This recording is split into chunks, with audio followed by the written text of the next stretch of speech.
that sense? Not really, no. But it has the Sorento, a sister company product. Kia Sorento. Sorento is also this size, isn't it? It's also this car. It's okay. That's the brother, this one. Oh, Sorento. I think this looks better. It looks better. Sorento looks like one generation behind. Yeah, and it looks like a Carnival. Design, I mean, as I said earlier, it looks very North American in the face. It's Telluride, Palisade. That's the outside lah. But the inside, it just reminds me of the Sportage we drove a few months ago. Yeah. The air vents. Maybe they want to be like Audi. They want to have the similar design language. In terms of some design features here on the door, the handrest here, it looks futuristic, looks curvy. This annoys me quite a bit. This whole thing reminds me of the old Hyundai, the ones that came in the early 2000s. Right. So if you're spending like in the upwards of 150k and above, and then you see this steering every day, Yeah, it's true. You feel shortchanged, you know, you want to see a better thing, right, for the money you spend. Like Mazda's steering wheel is really nice, quite good. Very good. So design-wise, inside is a bit disappointing. Outside is nice because it aspires to like a segment up. You know, the bigger large SUV, the North American large SUV, the Palisade, Telluride. So that's for me lah. I mean, it's a very typical American syndrome, isn't it? Big car, you know, simple, big size, unfortunately not big engine, but never paid attention enough to make the interior nice and made of good quality plastic. American cars are made of plastic on the inside. Correct. So I mean, it's very American in that sense, actually. I agree with you to a large extent. I mean, design-wise, there is some disconnect. Linguistic disconnect with consistency, inconsistency in the design language. So you see some parts of it is wow. You see aspirational in terms of design language, like this XJL almost. Correct. And then you see this, right? And then you see very low end this, and then you see very inconsistent steering wheel, and then this thing looks a bit purposeless, you know, without. And then all these buttons around, you just clutter the whole thing. So the bezel is too big also. Yeah, the bezel is way too thick, and then this thing is the ugliest I've seen of any. Of all the floating instruments. Correct. This is the ugliest I've seen. Correct. So there, I don't know whether to fault it or not. It's not pretty to look at, to be honest. The inside, design language inconsistency. It's not ugly lah. It's not ugly It's not like Toyota. I'm not making effort kind of design lah. Toyota can be sometimes. I don't give a. Does it work or not? Does it work? You answer me. Don't ask any other question. Answer me now. Does it work? You say no, of course. So, I mean, I can't really complain lah. I mean, yeah, it's not pretty to look at, but that was not the focus of the car. Of course, if it's done better, it would be greater. Like X70, for example, X70 was just so built so well. Looks on the outside is okay, but on the inside, it's just so consistent. Except that little vent here. Inside here, it's a lot of that X70 vent, you know, a lot of inconsistency. It is a bit of irritating at times, and then this steering wheel looks like from 2010. But I have to say, I'm not disturbed by it because I think a bit like maybe this is where I'm biased. Like American car, you show me cheap plastic, I know, but I'm still loving it. You know, it's still comfort. It's still quiet. Huge and not overly complicated like a German car. You know, and that itself is a quality that I like. You know. Yeah, if you don't nitpick, American cars are quite good daily drivers. Yeah. But if you start looking, then you'll be very disappointed. You scratch it and it sounds like a Suzuki Jimny from 1995. Yeah. I felt exterior was freaking good, man. Oh, you're like Chinese eye. It's like the Jeep Cherokee, what do you call it, a Trailhawk. I feel they copied the same thing where the top is actually not the headlights. Oh, the headlights at the bottom. They got that look from the Trailhawk, and then they because it's such a beefy car, they made it work a little bit better. Just now I was driving into a construction site, and I felt like there was really real presence. I mean, everyone was probably staring at me because I'm not supposed to be there, unauthorized vehicle, but it has like that boss factor to it. I think little bit the exterior because of the size. Most of the back, even though it looks a little bit plain compared to the previous one, compared to the Kia Sorento, I think they did just a little bit enough to make it look a bit more high tech. The brake light and all that, the cluster, the way they have this weird 3D effect to it, just makes it look like very next level. Give it maybe close to 4 because the exterior looks really, really good. But interior to me was a bit hit and miss. Like you guys said, like you see the dashboard there, the layers, the passenger No side. purpose or no reason. You know, and some lights, like I was driving and then the sunlight was hitting it, you know, on and off. I was like, wow, nice. And then when the sunlight go away, not nice. Oh, nice, not nice, nice, not nice. Like, there's so many layers to it. There's one layer there which is metallic, and then it reflects light in a different way. They almost describe it like a bouquet of flavors and things. It's like Complexity. It's like a food critic like that. I mean, they did put a little bit of effort in some spots. Yeah. But then it's so weird because in other spots they just take parts. They just screwed up. It's like they just say, okay, you know what? We spent all the money on this dashboard area. This part we have to take parts from the Sonata and just plonk it there. Like I think the entire center stack is a little bit uninspired. It just looks like something from a 100k car. Yeah. They didn't know what to do with it. Like we just have to make it practical in this area. You're right. Make it practical. X70 in comparison is so much more focused. X70, like every panel they just throw money at it. Like even the back, so the back door cards, top half where you should be paying attention is completely left blank. In the rear. This part front, at least you have this trim, but in the rear, the entire top half. Yeah, is it looks plastic. very economical. It didn't continue. And then the bottom, the speaker grill, they go and put this effect. It's like it should be the opposite. Top half you put the effect. Bottom half you Right. Inconsistency in approach. It's a bit strange. It's like when you watch a Korean drama, it starts very suspenseful, then it take you through a climax. By the 10th or 12th episode, you must watch it, but then you have to wait 1 week. And then towards the last 3 episodes, they just don't do it very well. They rush it and then you are left hanging towards the end. The ending, there's no ending. What is this? What is that? Which show is this? What is this? Why did I spend 16 hours watching this? Which show is this? Which show is this?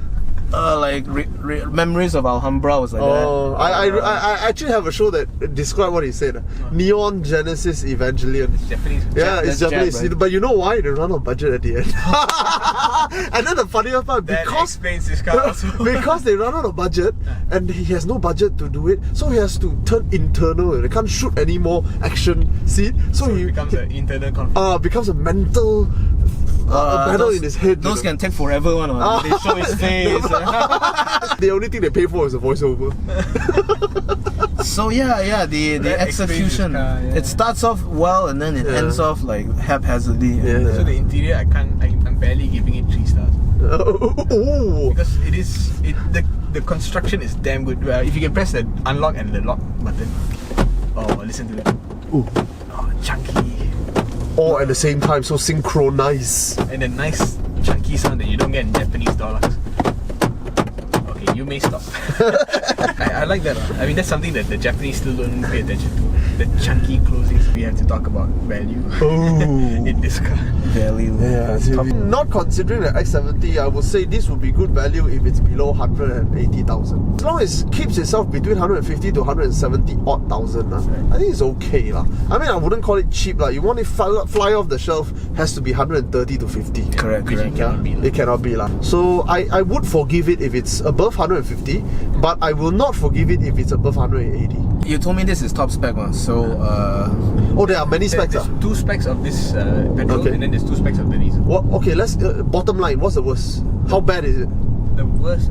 No. As in terms of engine is still petrol, it's still the same. Okay. But what is missing here? What's missing is your blind spot warning, Okay. your power tailgate, Okay. your LED headlights, Okay. and your digital instrument cluster. Oh, feel very bad. it's probably like 189, I think. 189. I would say this one. Since you say that the basic, if they bear it down to so much, that means they must be trying to fit within an expectation here, which means that may be 179. Okay. That one is 179, which means you are right. This thing is 199 to 200. Okay, actually, how we got it perfect is 189. This is 189. This is 189. This is 189. There is also a diesel full spec, which is 211.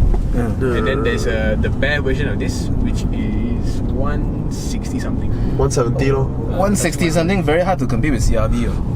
But it's bigger than CRV. It's bigger. It is, but it's very hard to convince a Malaysian guy to buy a Korean. The at 2 a extra similar seats price. may. It's 170. But then Nissan will come and say, which I consider Extra. What's how cheaper? Well, unless the 2 extra seats is really important, I will still say buy X70. Really, right now. Unless the 2 extra seats is really important to go and get an X70. I think it's more than the 2 extra seats. I think this car fundamentally is larger. Of course, it is. Yeah. It is. I don't deny that. It's larger to the point where I can appreciate how much bigger it is in the back. Oh, Because the X70, me sitting in the back is not that good. not that good. Whereas this is genuinely quite wide and quite. It's a big car lah. It's a big car lah.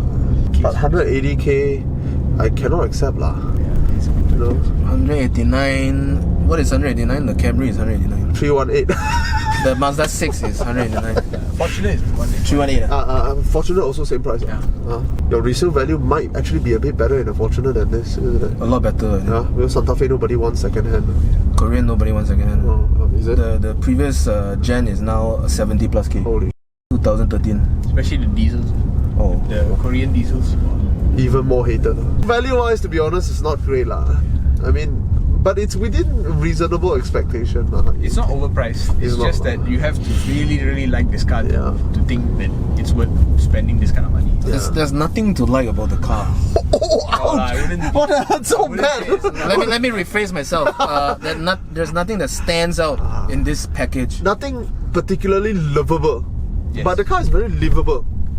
It's a good daily lah. It's a good daily driver. It's okay lah. I mean, it's just that nothing outstandingly great about it. But like you said, there's a boss factor lah. The face. Yeah, which I think X70 has now. But the more I see the X70, everyone is buying the car. So I think the status will drop sooner. Of course, 3 lor. I say it's okay. Cannot lah. 189. It's difficult. X70, 100k, half price oh. He put it that way, half price. You know, you want 2 more seats, go buy Alpha lah. Closing remarks? Hey, buy X70. That can't be the closing You remarks. cannot convince otherwise, people. all our reviews are just going to end with buy X70. No. Is it? Propose a 7-seater lah. Oh, okay. Yeah. 7-seater. Buy an Alpha. Alpha Recon lah. Recon around the same price, 180,000. 188,888.88. Fortuner has a respect factor lah. I mean, there's a lot of things you might not Actually, like. it's not bad. Actually, to be honest, I agree. If you're pitching it against a Fortuner, it's a real deal for the Fortuner. It will look good for a long time, the Fortuner. I mean, look good as in it will have street cred for a long time. I don't personally like the looks of Fortuner, okay. but I respect it as a product because of the technological leap that it made and the capability that it has, and also the brand. Despite it being related to the Hilux, it's completely different. Because they did so well in trying to make it not a NVH Hilux. is quite good. It's not bad. Not bad. And I mean, I appreciate the design, but I don't like it. But at least it doesn't suck. It doesn't look like nobody cared about its look. If you're someone who's doing this daily commute, which is crossing states, going from KL to Malacca, JB and all that on a daily basis, I can see this car being a little bit appealing. Because I think big engine, very relaxed attitude on highway, it might win against the Fortuner. And then maybe, yes. Weekend you just need to transport your kids and your family. Because physically it is a more refined vehicle. It is about 1 to 2 octave more refined than the Fortuner. But the Fortuner wins in a lot of aspects. It is bigger. It is robust. Toyota. It is robust, and it has a capability this car doesn't have. Go off-road. So if you're willing to trade a bit of comfort, you get a lot more in the Fortuner. And also resale value, no need to say this one will tank, man, in no time. This car would be worth it if you bought it used after 3-4 years. Yeah. When the value is something like 100k. It's even less, I think. Hyundai Malaysia say, that's not what you should say. That insults me in so many different levels. It's like, my new car cannot sell. My second-hand car has no value. That means we're just being honest lah. If you want to be angry, then it's your choice. So Hyundai is it's time you start a pre-owned car dealership together with Kia. Like I said, if you're selling close to 150,000, it would be a very good deal.